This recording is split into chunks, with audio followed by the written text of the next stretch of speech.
Hello, everybody, and welcome on. We are thrilled that you are joining us today. We have a great demo in store for you. Just going to give everybody about one more minute to filter in. This is a great time to get situated, grab some water, coffee, and we will be ready to start in about 1 minute.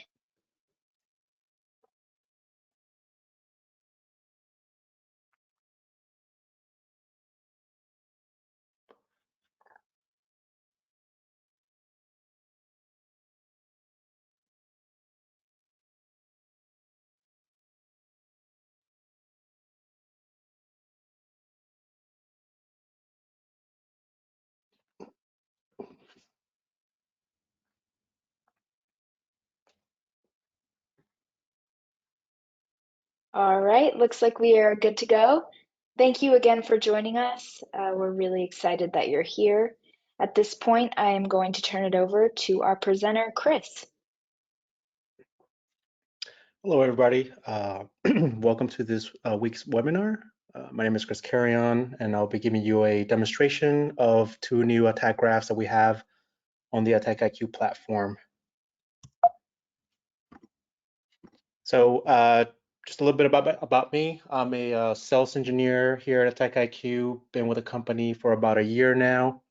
So concentrate here mostly on the pre-sale side and showing the value of AttackIQ to our customers, including showing cool things like attack graphs and different types of ways you can emulate attacker behavior in the platform so that you can validate your defenses, gain some insights into the performance and efficacy of your security controls, and then fix them, essentially, give you recommendation guidance and allow you to retest again and be able to show some concrete improvement in your security posture. So this is a quick and dirty agenda, right? So we want to talk a little bit about what an emerging threat is, how does our adversary research team is able to put these attack graphs together based on the research that they do. So essentially, what is our response and approach to the whole process here that allows our clients and to test these types of emulations at scale. So again, a little bit of an intelligence briefing on Emotet, some recent reporting that's out there that speak about infection vectors using different types of botnets and stuff like that, and what are the activities that we've seen out there, which include things like data exfiltration, but also ransomware infections, using different types of tools that are commonly available. So we want to point those out, and then we'll jump right into a demonstration where we'll jump into the platform and show you how to get those, and then we'll go over the attack graph itself. There are a couple of steps here that I think that I want to highlight as far as the attack vector that takes place for these types of Emotet infections. So happy to do that here shortly.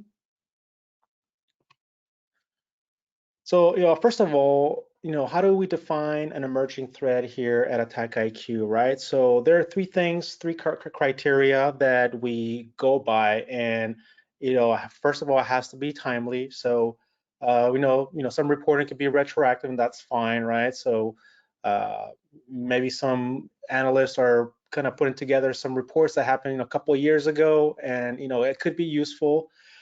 So we try to keep pace with the new developments and research, and then put that information together, which leads us to our next step, the relevance of it, right? Is this type of research relevant to our client base? Do they care about it? The adversary research team knows who our clients are. So it's important to know that, what they care about, they should be testing, right?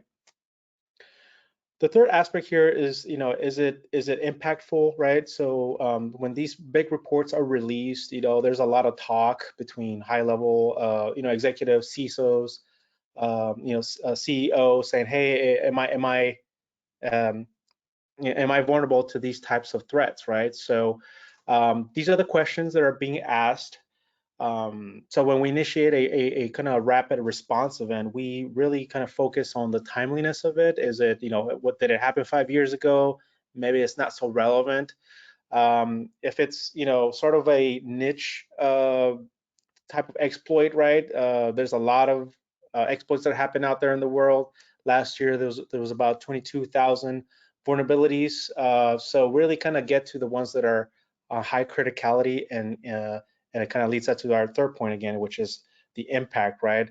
What is the impact to the end customer, right? How can we protect ourselves against this attack, which again is might be prevalent out there, and might need the attention of analysts, SOC managers, and all types of security teams that are out there. So here are some examples of reports that have led to rapid response activity from AttackIQ, right? So what we see here is we take a lot of intelligence from things like US CERT alerts, right? These are our most common, indicators. CISA, the Cybersecurity and Infrastructure Security Agency, is sort of the kind of risk assessment agency of the United States, right? So what they do is they put up these advisories for other clients to consume. And they always get strong media attention, right? And CISO attention, especially because, as a government agency, these get disseminated far and wide. And they have a lot of good information on them, right? So the types of information that are found in these reports directly affect a lot of our customers. So we pay attention to those whenever they do come out. Like I said, they are released fairly frequently and with good information. And they also cover typically some sectors that are of importance, right? Infrastructure, obviously, but also banking, finance, retail, the healthcare industry, and many others that are kind of considered critical and should be able to be known, right? This information be disseminated. We also look at things like 0 days that are out there that might not be directly reported from these agencies, right? So things like Folina or Log4Shell come to mind. And then along other several vulnerabilities that at first may be trivial to exploit, but are not being adopted by threat actors out there, and it's becoming prevalent. So we want to be able to raise the flag on those, and then have our team create emulations for them in order to test in production environments.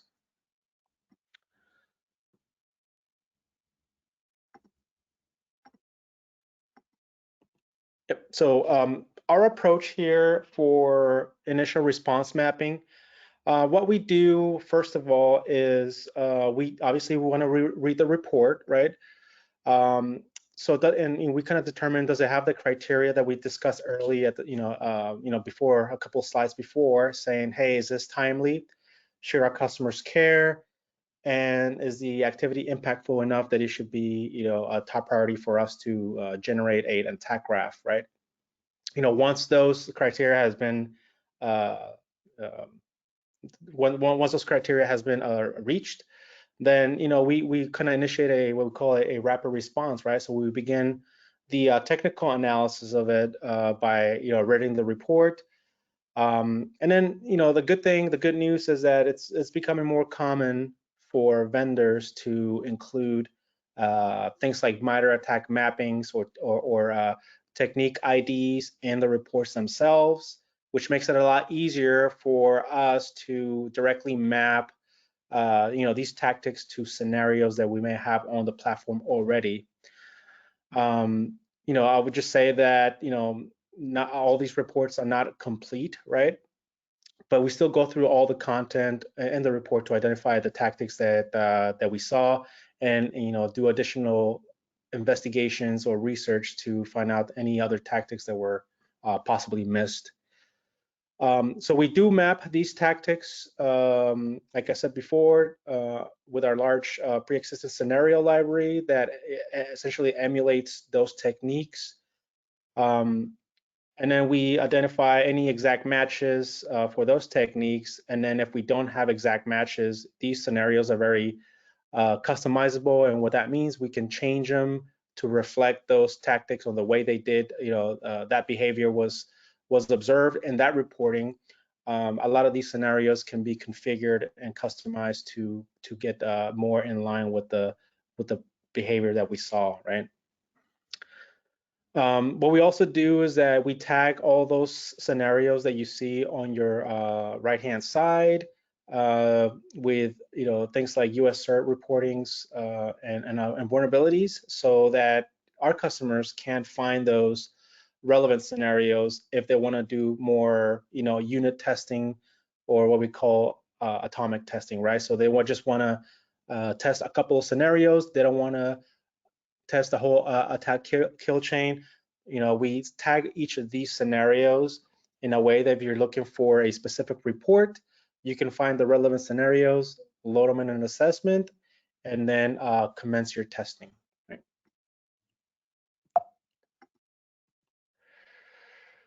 So, at this first response, obviously it's not the end of things. What we're looking at here is essentially the tip of the iceberg. This is preliminary information. It's still fresh.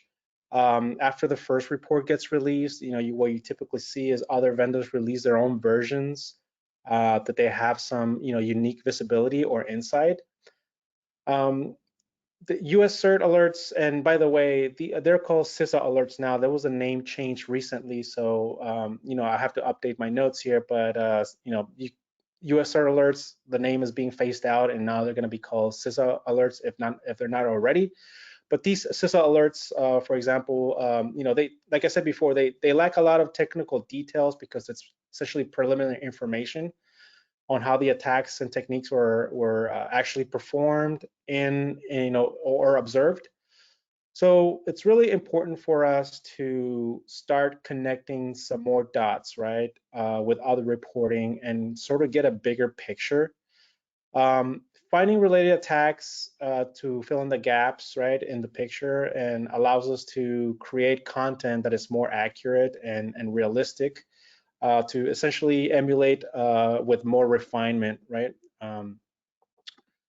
So yeah, like I said, we take a lot of external reporting. So you have a starting point, was usually as a CISA alert. Not always, but we do our additional research to find additional context about the behavior that was seen, the attack, the campaign, and then we pull things together and try to get a more complete picture, right? So think of this as a map, um, and then we're kind of exploring what's been seen out there.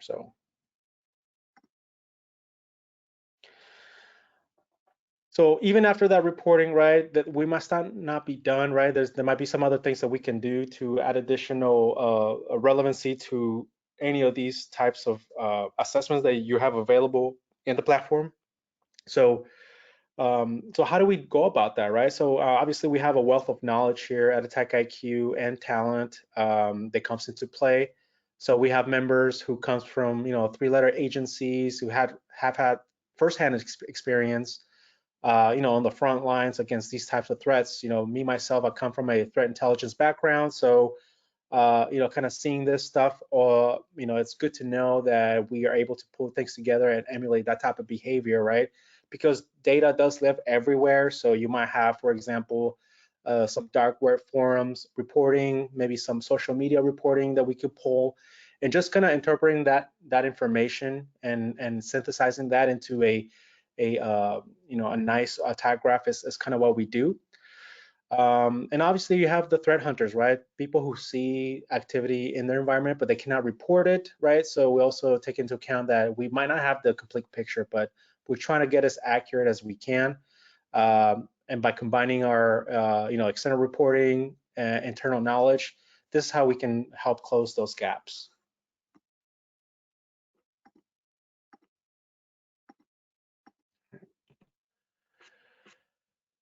So again, So we have people with the technical skill set to tear, things like malware apart, really extract some technical information, how that malware worked, what their, command and control, uh, you know, uh, IPs are, for example. So really kind of mapping the capabilities of the attack framework here and then pull out the technical details. It's something that we do as well. So kind of taking in, again, the internal knowledge and the skill set in conjunction with external reporting, again, allows us to create these emulations and get closer to the way they actually perform in the wild, right? So you can see here, this is an example on the slide here that we're actually analyzing malware, and then the activity that we might see, we can essentially map it to TTPs, which in turn are going to be mapped out to scenarios, as I spoke before, right?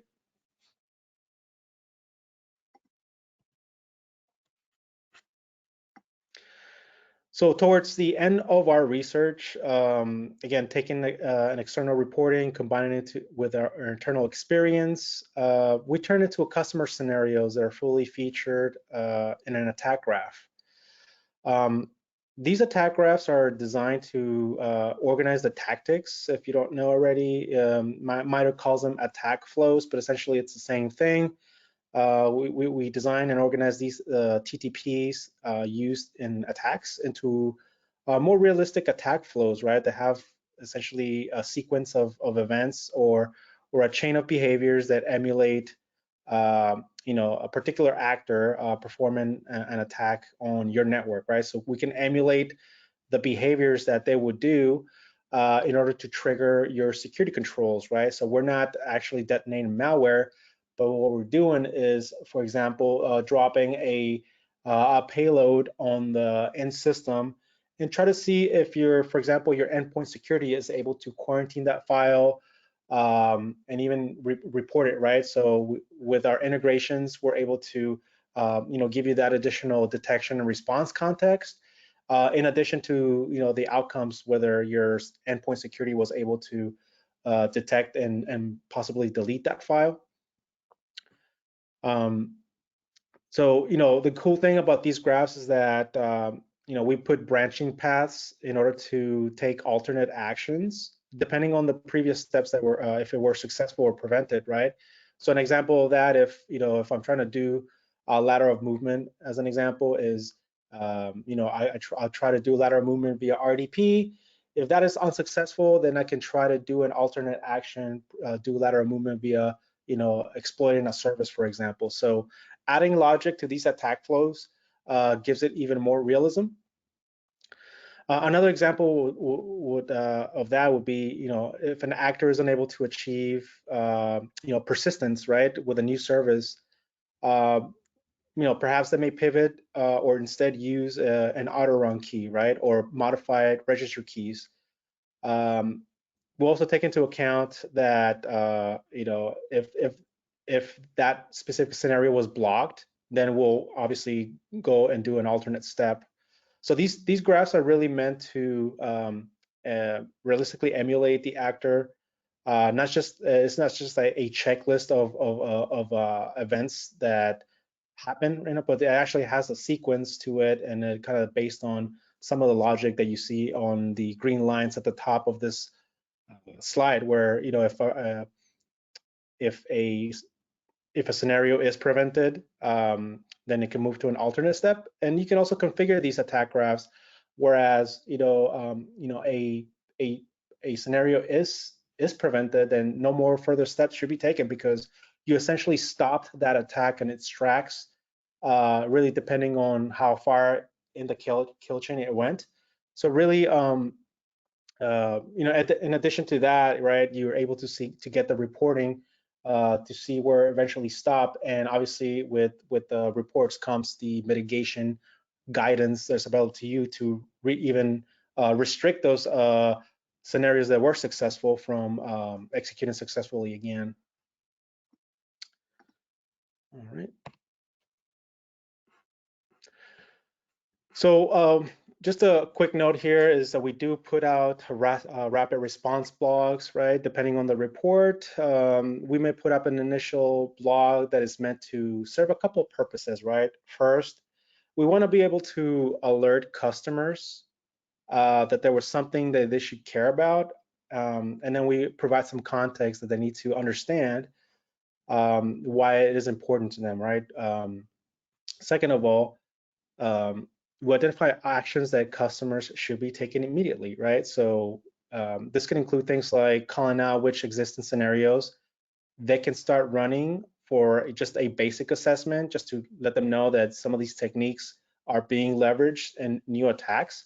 So why not test those before, in the meantime, before we come up with a full attack kill chain, right? Um, so that will get them, on a path to assessing their security posture to this threat, right? So we put that information out there as fast as we can, just to let them know that they could start testing some of these techniques. And then there's a more comprehensive attack graph coming on, soon. We also offer some mitigation and detection recommendations with the testing. They can be used in conjunction with those scenarios. So if they're having difficulty protecting themselves, they at least have that, right? They can say, hey, we fully don't understand what is happening. All the information is not in yet. But what we do know is that they're leveraging these techniques, and with the recommendations, they can at least get a more confidence in that they're going to be protected, right? Because they took some mitigation actions, which should stop partially that threat from executing to its full extent, right?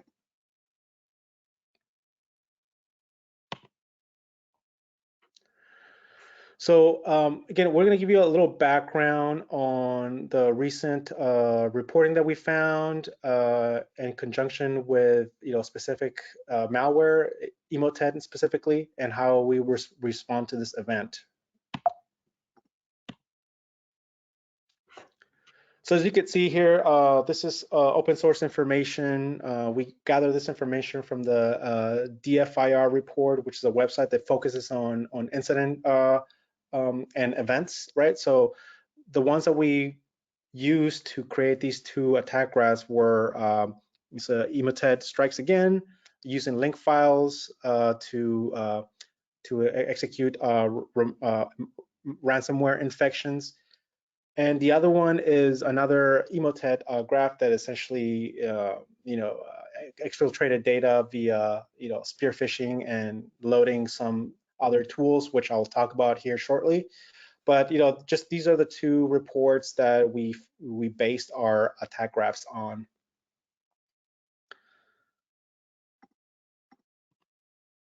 So, if you wanted to know a little bit about Emotet, right? So it is a Trojan that's usually spread by, phishing campaigns, right? So it is a script, and what they do is essentially it is what we call malware as a service. So once host is infected, what's going to happen is it's going to establish command and controls, which is going to establish a way for additional mal spamming campaigns, right? This piece of malware has been evolving for quite a while. There was concerted efforts by law enforcement and other agencies to thwart this malware gang, but essentially all they did was slow it down. As of right now, right, so Emotet is still very much on the scene, very relevant.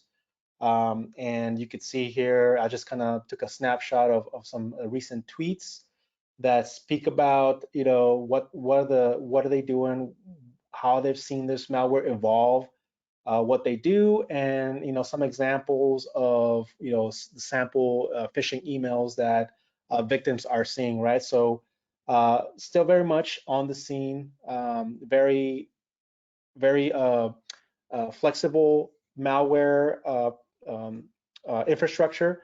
So what's really scary about this is that once customers are infected, they just lend out this malware infrastructure to other malicious actors where they can install the malware and do whatever things like exfiltrate credentials, steal data, all sorts of things, right?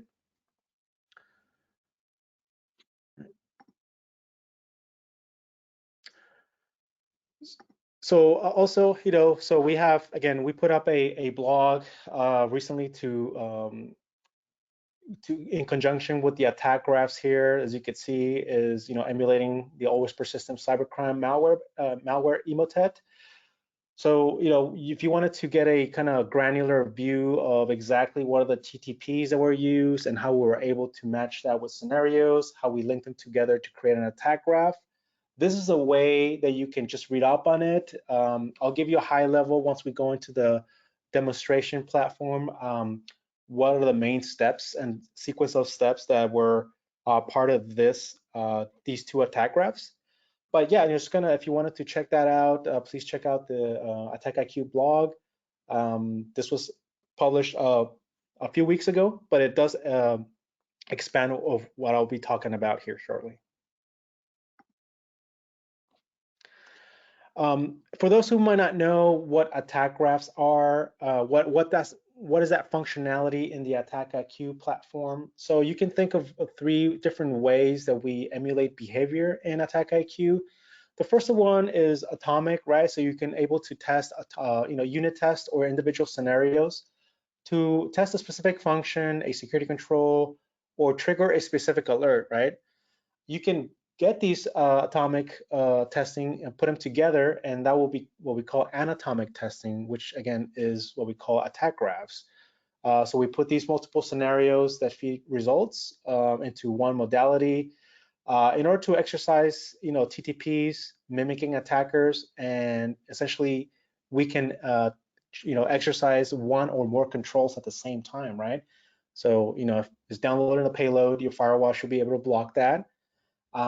If it gets dropped on the end system or some activity happens on that endpoint system, then your endpoint security or microsegmentation solution should be, blocking that activity and reporting on it.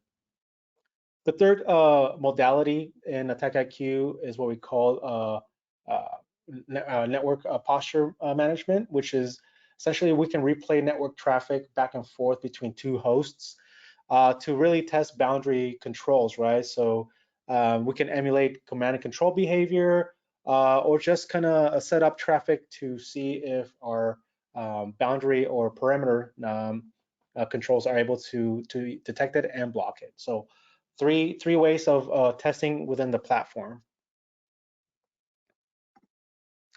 All right, so now what I'm gonna do is I'm gonna jump into the platform and share a way that I would go about going about generating these attack graphs. So what you're seeing here is I just jumped into the platform. When I land here, you want to go to the assessments and check out our assessment library.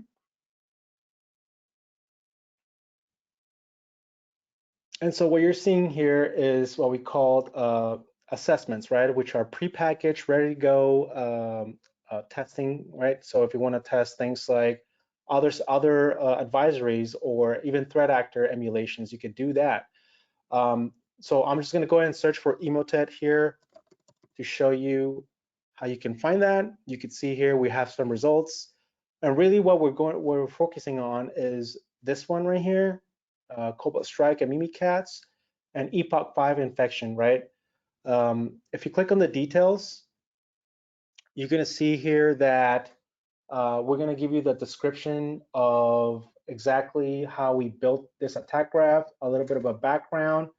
We're also going to include some configuration notes, right? We're going to tell you there might be some configurations that you might need to do in these attack graphs, and we'll delineate those here, right? There's a couple steps that you should be aware of for the Cobalt Strike and Mimikatz used to deploy quantum ransomware one.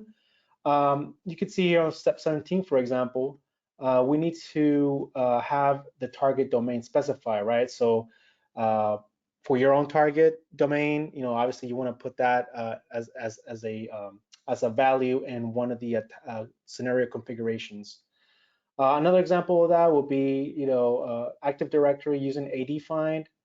needs to be configured with a copy of ADFIN, right? We don't have a copy just for because of licensing restrictions. We're not able to provide this tool, which is freely available, but we can't use it commercially in this platform. But we'll tell you where to get it, and then obviously, again, another thing is adding the target domain. Another step here that you might see would be lateral movement through WMI, and then step 25, lateral movement through remote desktop protocol. So essentially here, we just need to know the target domains and valid credentials that we should be using for testing, right? Just to emulate that lateral movement aspect of the attack graph. And then things like on step 30, right? Conti file encryption needs to be configured with a folder path containing the files to be encrypted as part of the ransomware scenario. So again, because we are testing live in production safely, what we're going to do, we're just going to make a copy of those files to be encrypted. We're going to encrypt those files and then restore the copy, right? That's the way we go around encrypting files, just to test that aspect, that tactic, right? Which is more on the impact side. So the second one here is sort of similar to the first one. The end action is, rather than ransomware encryption, is just data exfiltration, right? So they do follow some similar paths, and I will show those paths in the attack graph. But essentially, again, with the description and the steps that need to be configured. The additional details here also, we put the link where we got that information, this report. And if you wanted to create this assessment, you simply click create assessment and then create new, right? That's all it takes to create a new assessment. And then that will take you to the assessment setup page, which I will show you. So let's go ahead and start first with the Cobalt Strike and Mimikatz used to deploy quantum ransomware. Let's go ahead and go to that window. So now here we're on the, my apologies, yep, it'll be this one. So on this one, you'll see right away that we have the attack graph set up. So let me walk you through some of the steps of how we put together this attack graph. So you can see here, it starts on step 0, which we're going to download the Emotet PowerShell download, which is a link file. So if this is not blocked, then an alternate step is going to want to save that to a PowerShell downloader, right? So if that also is prevented, then we can download another way, right? So again, given that redundancy that an attacker will take for initial infection, and then it's going to essentially download and create persistence through different mechanisms, either through registry run keys or and do some discovery, right? So we're going to add more in the reconnaissance piece here, where it's going to go ahead and map out the network in order to find those Active Directory systems, right? So it does an initial HTTP GET request just to as a check-in, saying that it's there and it's infected, and then it moves on to downloading the Cobalt Strike beacon to start, doing his other activities, which is to essentially start beaconing out and being able to download additional malware to be able to do additional things. In this case, will be to encrypt and encrypt the files for ransomware. As it gets installed, it creates a persistence throughout the system, right? So it's going to do code injection in order to run those executables, and then it's going to try to find those domain controllers, right? Active Directory domain controllers. As it moves down here, it's going to try to do some credential harvesting, right? So it's going to try to find groups and users, extract credentials as well before it moves to the sort of the final phases here, which is, again, trying to find Active Directory targets, try to move laterally through the network to find those targets, and then finally here at the bottom, is what it's going to do is going to do a rapid collection of file scripts. So gather the data because it is going to be exported. It's going to exfiltrate that data, and then finally it's going to download ransomware payloads to encrypt that file, which it's going to use quantum ransomware in order to do so. And then here, we're emulating the file encryption themselves, and you'll see this scenario specifically being highlighted in red. And I wanted to leave that here just to show you that how you would configure this before you run it, because you do have the choice of configuring within those scenarios, right? So what we're going to use is a couple of cryptographic mechanisms. We're going to use Conti, right, which is 496 RSA using the cha-cha-cha algorithm, the cha-cha 20 algorithm. And essentially this really doesn't matter. We try to approximate the encryption mechanism, but at the end of the day, your endpoint security should be able to detect this activity and block it. So it mirrors what the Emotet and quantum ransomware would do, which will also be 4096-bit RSA encryption. So trying to approach that, but at the end of the day, like I said, you should be able to detect that files are being encrypted.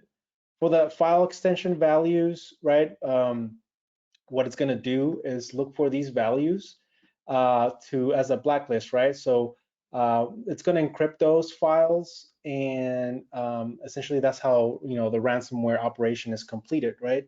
Is by encrypting files and asking for a ransom. Here also you have the ability to, again, if you want to specify specific folders they wanted to test the encryption on, you can do so as well. And that way you have a separate folder to test just that encryption step, right? Otherwise, what it's going to do, it's going to, again, make copies of the files to encrypt. It will encrypt them, and then it'll revert back to those files, right? It's gonna copy them back unencrypted. That way, we just tested the encryption. So cancel that. And the next step here will be to add the selected assets that's going to be involved in this attack. Before I do that, though, I did want to essentially show you the other attack graph that we have available. A little different, but essentially follows the same steps. This is sort of a data exfiltration campaign, not so much ransomware. But if I scroll down here and I zoom in, right? I'll go ahead and zoom in. You can see it looks similar, right? So we're going to download the Emotet malicious payload various ways. And then we're going to establish persistence, do a discovery, check in with my botnet infrastructure. We're also going to do sort of, execute a Cobalt Strike on that system through process hollowing, and then do code injection as well. We're going to do account discovery, network discovery, and reconnaissance through these steps, along with discovering accounts as well, trying to find the active domain administrator accounts so we can target that Active Directory system.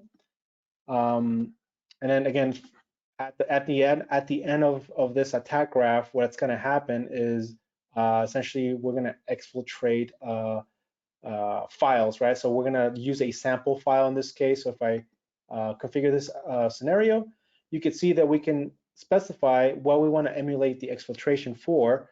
We're going to exfiltrate, in this case, credit card data, but you could also use social security numbers, personal data, and you can even use your own custom data models. So if you have, for example, information that pertains like phone numbers, car licenses, bank account information, you can specify those custom data models, or you could just use our example here, which is essentially credit card data in a file format that's PDF.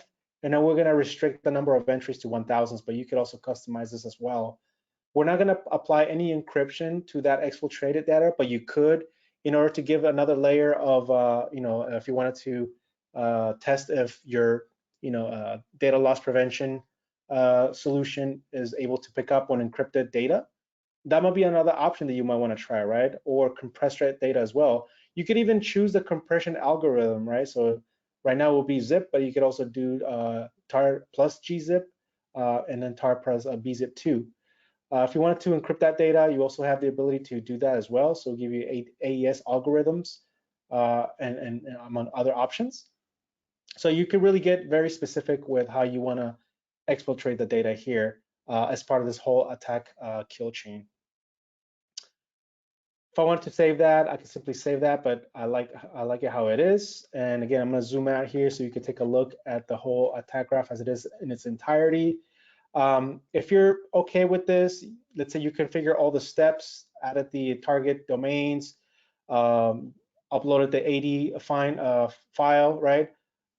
You can simply just select the assets that are going to involve, right? That way I can select the icon here and then click, which are going to be part of this attack scenario. So you can use more than one endpoint, right? These are my test points that have our lightweight agent installed. So once they're installed, they're checking with the platform saying, hey, I'm available to do testing. So you can really choose more than one to exercise perhaps, security policies at different business units that you might have, throughout your company or your organization, or different, or different controls, right? Perhaps you have VLANs that have different, security controls installed, perhaps running different firewall, endpoint firewall solutions, DLP solutions, IDS solutions. So you can really kind of choose different ways that you want to test. Perhaps you have different servers, or maybe you have Linux or Windows 10, right? So you can really spread the testing and get some interesting insights out of that. So if you click apply here, what's going to happen is essentially what we're going to do is going to load those endpoints here to test. And then after that, you don't need to worry about this additional configuration. We call these macro configurations, right? If you already know your target network, you can configure this once, and it'll work for all attack graphs that you want to exercise, right? So macro settings, I'm not going to use those right now, but just know that these are available as a way for you to quickly select configurations. So you don't have to go into each of these scenarios and configure them individually for just this one assessment. You can just have that value be used in all the attack scenarios that you want and attack graphs. So I'll click continue, and now it's ready to run, right? So that was easy. Again, want to highlight that you can find these attack graphs on the assessments page and just search for the name. You could also filter different activities, right? So if you wanted to target specific products, or just generally just look at different categories of attack graphs that we might have, you're also able to do so as well. And that's it for now. The last thing that I have for the team here is we do have our Purple Hats conference coming up in April 6th. I highly recommend that you register. There's going to be a lot of conversations, a lot of folks coming in from Microsoft, Palo Alto, Cisco, to talk about pretty much everything, threat-informed defense, just cybersecurity practices. And then, I do suggest that you register for this. It's going to be an exciting event. With that being said, I will stop sharing my screen and pass it back to Madison.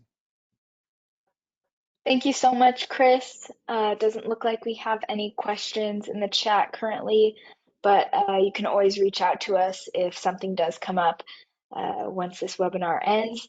Thank you so much for joining today. Highly, highly recommend that you go and register for Purple Hats right now after this ends, and we hope to see you soon. Thank you so much.